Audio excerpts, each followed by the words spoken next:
این توتیه چقدر قشنگه. چشات قشنگ میبینه عزیزم. وای چقدر خوب جواب میده. آره این یکی از باهوشترین توتیای منه.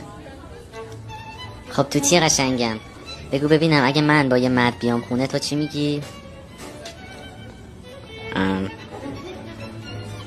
میگم جنده ای. محمد آقا این چقدر بی تربیته. من واقعا از شما معذرت میخوام. شما یه ماه به من فرصت بدین من اینو درستش میکنم. باشه.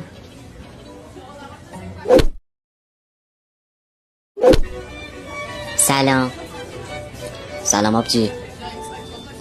خوبی توتی قشنگم؟ نوکرم، شما خوبی؟ مثل این که محمد آقا کارشو خوب بلده. بله. خب بگو ببینم اگه من با یه مرد بیام خونه تو چی میگی؟ میگم لابد شوهرته. آفرین. خب اگه با دوتا مرد بیام چی؟ خب میگم برادرته. خب اگه با 3 تا مرد بیام چی؟ خب میگم حتما پدرته. خب اگه با 4 تا مرد بیام چی؟ خب میگم حتما دوستته.